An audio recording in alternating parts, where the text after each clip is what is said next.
Mina benkomeye kodwa uSoshangane lapha ezinye zaziwe kufa ngomdlebe sinibingelele sinamukele kephinapi la wethamele khona i1 KZN TV igama lami nguphiwe ngokwamthembu. Njengoba sikhuluma nawe ke sikhuluma nawe kuJuni kuyinyanga yabantu abasha yize ke isiya ngasemaphethelweni kodwa siyafisa ukuthi uma ngabe siphetha lenyanga sibheke imisebenzi eyenziwe ke abantu abasha. Siyazi ukuthi uma ngabe kuyilenyanga iyayibe mningi imigubho esuke ithinta abantu abasha ikakhulukazi ngosuku lwangomhla ka16. Lolu hlelo ke esiwethulela lona namhlanje liqoshwe ngomhla ka16 kuJuni nokuyilapho khona intsha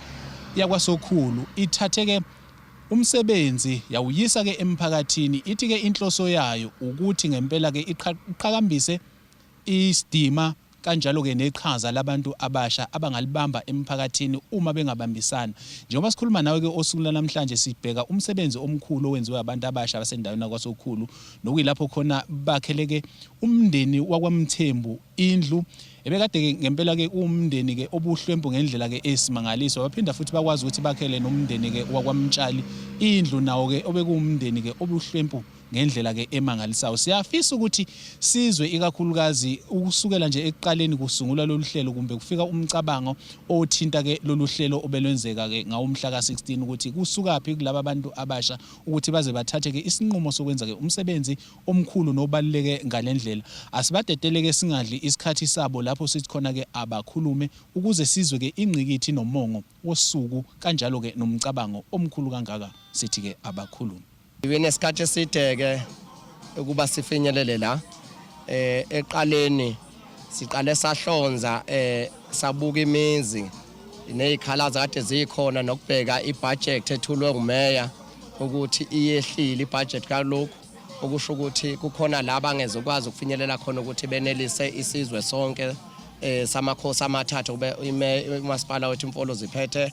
umthetho uphatha umbonambi uphatha uSokhulu. So sase sibona ke thina singabantu abasha ke kutheni ake sibe nombono nje ohlukile kutheni esilekelele la uhulumeni angafinyeleli khona sizame ukuthi sisize laba abantu esibheka ukuthi badinga usizo lwangempela abanayo indawo yokulala. Yona into ke siyibhekile ukuthi ke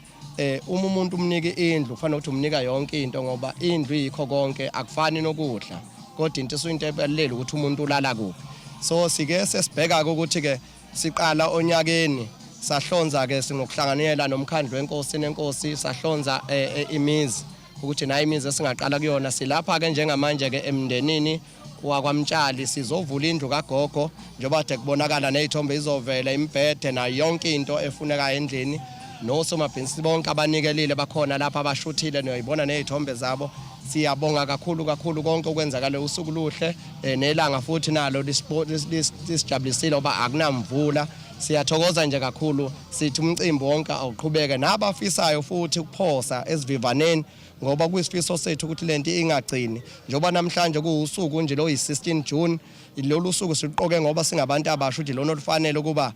sikhumbula umlando wenziwa iyouth yango1976 okwagcina kuvela amaqhawe amaningi njengoba elibalulekile elivela kakhulu uHector Peterson abalwa ke bona belwela emalungelo abo okunamhlanje sithola sinamalungelo nje inxa yabo sithe thina ke lo matshe ababe kade bejikjela ngawo belwa ngawo sithi asiwasebenzise ke lo matshe ukuba sakhe izindlu zikagogo sakhele abantu abaswele indawo zokulala. Yiwo kamatshe ke lawa ale yayoti yiwo lamandla lawa ale yayoti yango1976 ilokho esikubongayo umsakazi nethuba nje nesibalona ukuba lo msebenzi ongaka ubonakala isizwe sonke. Siyathokoza baba. Kwelike ngempela sesizwile okuyiyona nto eholele ekutheni kuze kufike ke kulomcabango ngempela ke ogcine ke uthela izithelo ke ezinhle ngalendlela okuhlanganisa ke kakhulu ke nosomabhizinisi. Sibabonge ngeqhaza labo kodwa ke asedlulele kubona abathe bahlomula kulolu hlelo ngempela ke ubaba Oliver Simthembu kanjalo ke naye ke umama umtshali ozothi ke abazothi ke besilandise ukuthi ngempela ke lokho okwenzekile kuyishintshe kanjani ke impilo yabo uma ngabe sithi ke abakhuluma. Igama isibongo nguLiva kaMthembu. Nasengibonga nje indlela engenzela ngayo umphakathi waSokhulu nabo umsana laba kuyibona bahamba nomtshali babuka indawo ukuthi hawo nangu umuntu bantu behlupheka abanye banazindlu balaya kabuhlungu. Umuntu ukwazi nami ngikhuleke namhle esola namhlanje nami kulendle benkuyo lapha. So malini ngiyabhikela ukuthi namhlanje ngazi kosa linjani. Ayiphele ngani imvula ngikwazi ukushayela umoya. Uma ivula lini ubuthongo bengabutholi ubuthongo. bamaba ngibeke amanzi la embhedeni indishi cotha amathungu anginawo amaningi uma ngikhuluma amethu ukuthi angikhali ngenze abangenzela ngayo yabo ngibonga bonke ubhutisho umtshali bonke lapha nabaphathi ngibonga kakhulu mina nguMildred wakamtshali kuward 1 eThukwini namhlanje ngizizwa ngisesibhakabhakeni esihlaza injabulo echitheka kimi iminyaka ngeminyaka ngihleli phandle nomama uma wazahamba emhlabeni sinetha singenakudla singenalutho silicela usizo kubantu singatholi indawo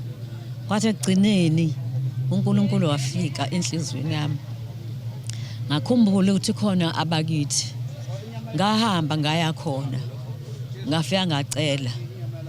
wathi hawu lokho singaqala nangomsombuluko ngavele ngangakholwa ngathi uyangichitha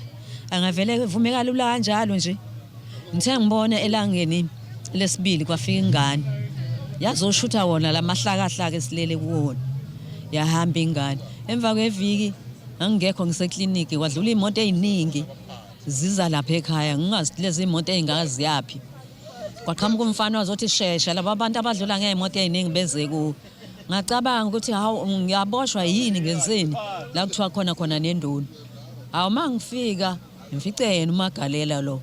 eziningi insizwa ngabona umsane nalabanye bakagini abanye abaningi engabazi bemile egcini ngafika ngahlala phansi eduzane kwendoni yathi induna nabantu beze ku kulolu hlelo ke mbukeli sibe nenhlahla yokuthi ke sihanjelwe nayinkosi ke yesizwe sakwaSokhulu okuyiyona ke nayo ethe yaba ufakazi kwakho konke ke okuthe kwenziwa ke abantu abasha kulolu suku kulomgubho obaleke ngalendlela okuwukuthi ngempela ke ukwenza kwabantu abasha bakwaSokhulu kuyindlela ke elethe ke umlando omkhulu ezoba umakha na ku June 16 ke abalandelayo bangeminye ke iminyaka asizwe ke inkosi ukuthi ithini noma lithini ke elayo ilaka osungula namhlanje ukubongela nje abantu bayo abathe baba nenhlahla ke engaka engandele bani nayo sithola uma ngabe sithi ke abakhulume ngiyathokoza umsakazi ucosha leli thuba ngila esizweni sakwaSokhulu kokuqala ngizoqala ngibonge osomabhizinisi bala baSokhulu nalabo abafake isandla ngesikhathi kwakhiwa lo muzi thokoza kakhulu ukuthi konke kuhambe kahle nalapha bathathe khona bekuhle ngobe bayibonile imizo kufanele ngabe ithola usizo omama abelala phandle yebo ke siyethemba ukuthi ngokuhlangana kwabo kube kuthi kunika lemizi le emibili kathi beyithula kuhleke nje bekusesizweni bonke laba bantu abakhona kakhulukazi abasunguli balolu daba abasuka khona lapha esizweni sakwaSokhulu siyakubonga ke lokho khona sikuncumayo kakhulu sikutosayo ukuthi kunokube kube nezindlame kodwa ngalo usuku namhlanje luka June 16 kube khona izinto ezinhle esiyimukela nezinhle esiyicoshayo jabula kakhulu ukuthi intsha ikhona iyabona iyona futhi bibe nesandla ngesikhathi kwakhiwa lendlu le icosha njalo amathuba omsebenzi noma icosha ulwazi ngokwakha ukuthi kwenziwa njani makwakha nokubumbana kuba into eyodwa kuyasiza kakhulu lokho esizweni kwenza ukuthi sinjalo sihlale sazana ukuthi kungabikho ugebengu ngoba ukukhulu ugebengu abanye kumanje nje basey'inkingeni zokugebengu kodwa ngokuhlangana kwethu ngokuhle kuletha izithelo ezinhle siyethemba ukuthi akuzogcina khona la nabanye futhi bazoqhubeka benzelwe akungakho ukuthi ngoba cishe bekukhethwa amabala kukhethwa kanjani kodwa baye bahlonza abafowethu laba bangosomabhizinisi umuzi ubuhlwempu kakhulu yiwo lo ubungenamuntu kodwa basebezama ukuthi bewufukula sithamba ukuthi ke isandla sabo soba sida sizokugcina la siyoluleka njalo siuhambe wonke uSokhulu ngekhona uSokhulu kuphela nakwezinye indawo lapha ababizwa khona ukuthi beyofaka isandla siyothokoza ngobe isizwe lesi esimpisholo esidinga usizo noma kuphi bangabhekile ukuthi liqhamuka kubani engasikhathisile kepha nje makubonakala ukuthi kunesikhalo bekwazi ukusondela ngibabongela kakhulu okuhle isizwe sakwaSokhulu ngiyathokoza kulezi insizwa zikamhlathu hlangene ngithi uNkulunkulu akababusise isandla basilulile bengazi ukuthi mina ngubani wapi mhlambe ngibaleke ngani phakathi namhlanje bangenza igama lami labalikhulu bangenza ngahlonipheka kwaza kwenza ngisho inkosi yesizwe la egcikeni lami ngicela uNkulunkulu kaShembe ngiphilise ngize ngidle izinyoni zabantwana bami kuwa wonke abangihlukumeza ke ngicela uxolo kuShembe ngicela ukuthi angiphe ezinye insuku kwangiphe zona ngidle ifa lomhlaba nami njengabo bonke abantu ngoba namhlanje ngiyabonga lezi ingane zami ezila egcikeni bengiyiphekela ngakhathali ngizwe ukuthi cha ngikhulile ngimdala kade ngathi angijike lezi ingane sizosiza mina namhlanje ngiyabonga mina Mildred Wamtshani namadlozi akithi lapha lele khona nomama owazi waphelele ezandleni zami ngithi mama nje ke lapho khona philise namadodakazi ami namadodana ami igama lika Shembe nibusise nonke ukhozi luzongena emzini wami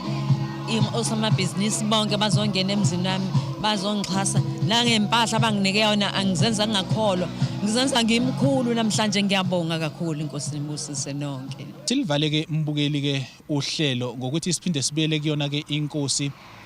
yakwaSokhulu siphinde futhi ke sibe nenhlahla ukuthi sithole ke nobaba ke uButhelezi umfundisi uthula sizwe Buthelezi ongqongqoshe wakwaKhokta ukuthi naye aphefumule ngezeluleko angayibhekisa ke entsheni ikakhulukazi ke ephila kulesi sikhathi siyafisa ukuthi sibadedele ke abaholi lapho sithi khona ke abakhulume ngaphambi ukuthi siliguqise uhlelo okubalekile namhlanje ukuthi yonke into esiyitholayo ingabantu abasha asizwe ke kubona ke abaholi ukuthi basiphatheleni uma ngabe sithi ke abakhulu Sincoma kakhulu ikakhulukazi intsha noma ke ingalawuleki ngokungako nalapha nje ikhona kodwa ayikho ngokuphelele into esihlupha kakhulu ke entsheni nesikhathi samanje sokuthokoza abantu abasikhathi siningi sokuthokoza basithatha ukuthi fanele beye lapha bazocima khona ukoma bekwazi ukuthi bebe seyindaweni engaphephile ekugcineni bese kuqhamuka nokudlwengula na yonke into okubi okungafanele ukuthi kwenzeke ngoba bengafuni ukuhlanganyela nabanye siyayitosa ke intsha siyayinxusa futhi ukuthi ezintweni enjengalezi kakhulukazi lolu suku olwalunomlando loqopha umlando esizweni futhi isondele ihlangane ukuze nayo ibe yintsha yoba nomlando ngokuzayo sekukhulunywa ngesizukulwane esizayo siyathokoza siyayiqhenya ngentsha yakithi ngoba abantu abasha bakulesi sikhathi babhekene nezinselelo ezimangalisayo ezidinga ukuthi basekwe balekelelwe kodwa kakhulukazi kunamathuba amaningi okudinga ukuthi umuntu avuke ayithintithe ayithathe akwazi ukuzingela lawo mathuba ngakho ke abantu abasha bakithi kulesi sikhathi ikakhulukazi kulesi sifundazwe sakwaZulu Natal siyafisa ukuthi bangqongqoze bengaphela amandla ngoba uhulumeni okhona wesifundazwe uhulumeni ozosebenzela abantu abasha ikakhulukazi labo abanembono namasu okuqala amabhizinisi nokuthuthukiswa ngamakhono siyafisa ukuthi sibambisane nabo lawo mathuba avezwa uhulumeni bawathathe ngezandla zombili ukuze bayithuthukise bona nemndeni yabo